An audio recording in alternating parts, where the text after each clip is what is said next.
मित्रों नमस्कार। मैं हूं हाथरस उत्तर प्रदेश से आपका मित्र योगेश गौड एडवोकेट और मेरे YouTube चैनल आपका वकील में आपका हार्दिक स्वागत है।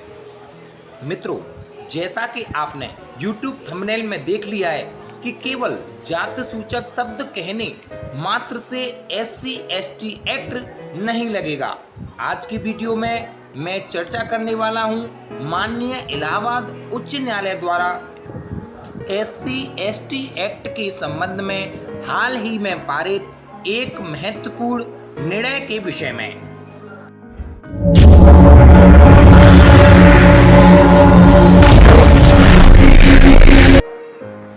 मित्रों, वर्ष 1989 में अनुसूचित जाति तथा अनुसूचित जनजाति पर हो रहे अत्याचारों पर अंकुश लगाने के लिए अनुसूचित जाति एवं अनुसूचित जनजाति अधिनियम बनाया गया, जिसमें किसी भी अनुसूचित जाति या अनुसूचित जनजाति के व्यक्ति को जाति सूचक शब्दों से संबोधित कर अपमानित करना अपराध माना गया।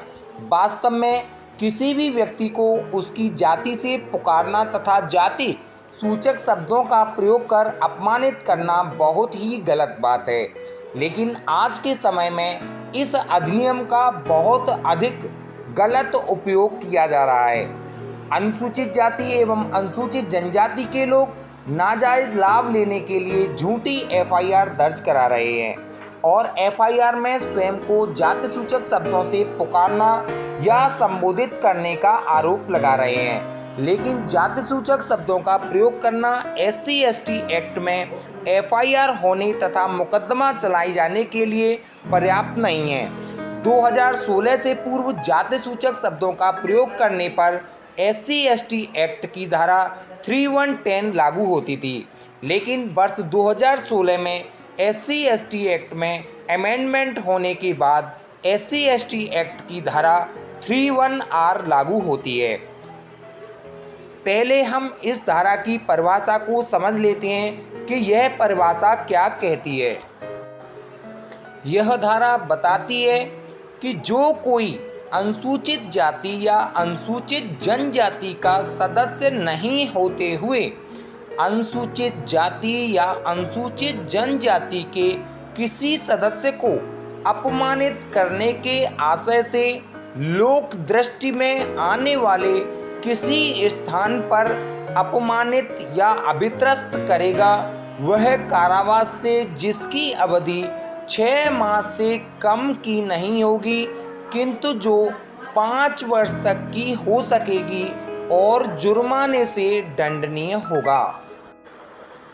Anyone who not being a member of scheduled caste or scheduled tribe intentionally insult or intimidates with intent to humiliate a member of scheduled caste or scheduled tribe in any place within public view।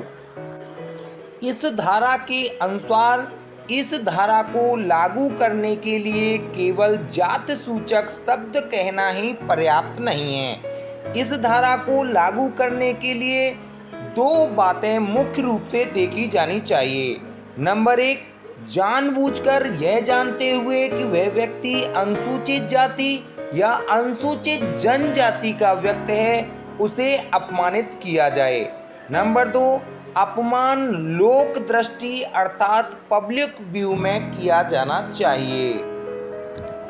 Public view से तात्पर्य यह है कि जब जाति सूचक शब्दों से अपमानित किया जाए तब जनता का कोई न कोई व्यक्ति उपस्थित होना चाहिए जिसने घटना देखी हो और सुना हो कि उस पीड़ित व्यक्ति को जाति सूचक शब्दों से संबोधित करके अपमानित किया गया हो।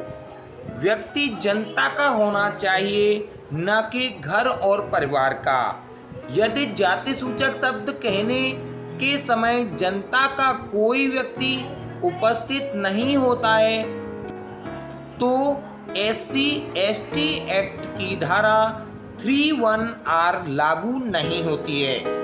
यह बात दिनांक 10/5/2024 को धारा 482 सीआरपीसी के प्रार्थना पत्र का निस्तारण करते हुए माननीय इलाहाबाद उच्च न्यायालय ने पिंटू सिंह उर्फ राणा प्रताप सिंह एंड अदर्स बनाम state of UP and others में अपने एक महत्वपूर्ण निर्णय में कही है।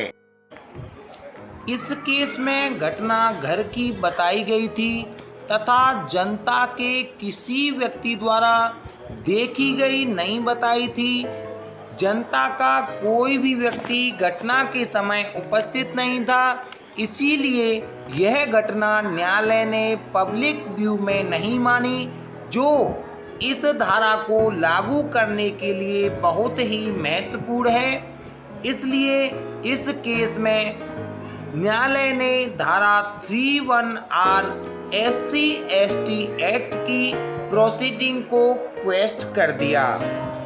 इससे पूर्व में भी भिन्न भिन्न उच्च न्यायालयों द्वारा तथा माननीय सर्वोच्च न्यायालय द्वारा भी SC/ST एक्ट पर यही मत दिए हैं और SC/ST एक्ट के दुरुपयोग को रोके जाने का अथक प्रयास किया है।